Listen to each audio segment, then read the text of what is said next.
ఇక Mahbubnagar polytechnic college girls bathroom లో cell phone పెట్టిన ఘటనలో ముమ్మర దర్యాప్తు జరుగుతోంది.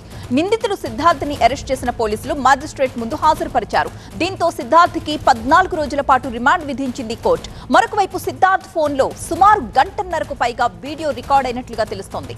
దీంతో లోతైన దర్యాప్తు కోసం మొబైల్ ని FSL కి పంపించే యోచనలో పోలీసులు ఉన్నట్లుగా తెలుస్తోంది. ఇక నిన్న ఉదయం మహబూబ్ నగర్ 1 టౌన్ పోలీసులకు college electrical engineering department head Veeraswamy ఫిర్యాదు చేశారు. బాత్రూమ్ లో ఫోన్ పెట్టినట్టు గుర్తించి వెంటనే పోలీసులకు సమాచారం అందించారు. వెంటనే రంగంలోకి దిగిన పోలీసులు కాలేజీలో ముమ్మర తనిఖీలు చేపట్టారు.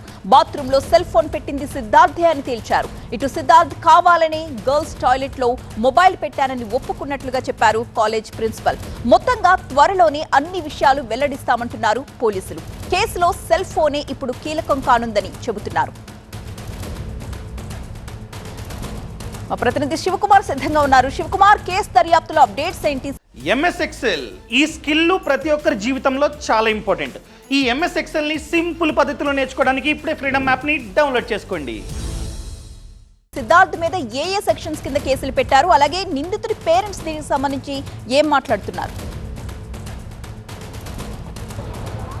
పాలిటెక్నిక్ కాలేజీలోని గర్ల్స్ టాయిలెట్లో మొబైల్ ఫోన్తో వీడియో చిత్రీకరణ కేసుకు సంబంధించి పోలీసుల దర్యాప్తు కొనసాగుతోంది. ఇప్పటికే ఘటనకు బాధ్యుడైనటువంటి పూర్వ విద్యార్థి ఎవరైతే బ్యాక్లాగ్ ఎగ్జామ్కు రాయడానికి వచ్చినటువంటి సిద్ధార్థ్ను పోలీసులు అదుపులోకి తీసుకొని ఇవాళ తెల్లవారుజామున 2 గంటల తర్వాత మెజిస్ట్రేట్ ముందు కూడా హాజరుపరచడం జరిగింది. ప్రస్తుతం 14 రోజుల రిమాండ్ విధించడంతో జైలుకు కూడా తరలించడం కూడా జరిగింది. అయితే ఈ మొత్తం వ్యవహారానికి సంబంధించి ఇటు జిల్లా పోలీస్ యంత్రాంగం అయితే చాలా సీరియస్గా తీసుకుంది. ముఖ్యంగా టెక్నికల్ ఎవిడెన్స్తో పాటుగా కళాశాలకు సంబంధించినటువంటి అయితే అధ్యాపకులను కూడా విచారించేటువంటి యోచనలో అయితే ఉన్నట్టుగా తెలుస్తోంది. ఇప్పటికే ఈ ఘటనకు సంబంధించి నిందితుడు ఏదైతే టాయిలెట్లో పెట్టి ఉంచినటువంటి మొబైల్ ఫోన్ను పోలీసులు స్వాధీనం చేసుకున్నారు. అందులో దాదాపుగా గంటన్నరకు పైగా వీడియో చిత్రీకరణ జరిగినట్టుగా కూడా గుర్తించడం జరిగింది.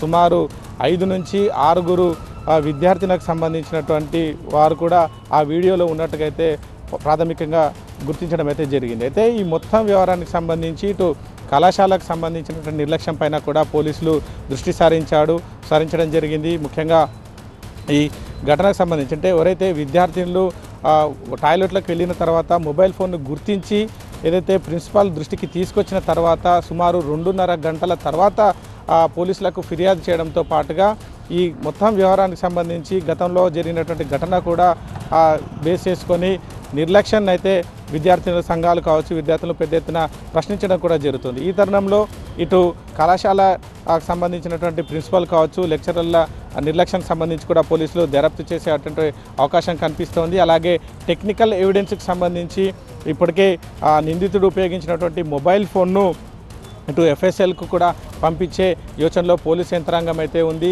దీంతో పాటుగా అసలు విద్యార్థి ఎందుకు ఈ మొబైల్ ఫోన్ను గర్ల్స్కి సంబంధించినటువంటి టాయిలెట్లో ఉంచడం జరిగింది, అసలు ఆ ఉద్దేశానికి సంబంధించినటువంటి కారణాలు కూడా తెలుసుకునేటువంటి అవకాశం ఉంది. ముఖ్యంగా ప్రస్తుతం అయితే సిద్ధార్థ్ ఈ కాలేజీలో చదవడం లేదు, కేవలం బ్యాక్లాగ్ ఎగ్జామ్స్ రాయడానికి మాత్రమే వచ్చినటువంటి సందర్భంలో ఏ ఉద్దేశంతో అక్కడ మొబైల్ ఉంచడం అనేది సంబంధించి అయితే లోతుగా దర్యాప్తు అయితే కొనసాగుతోంది.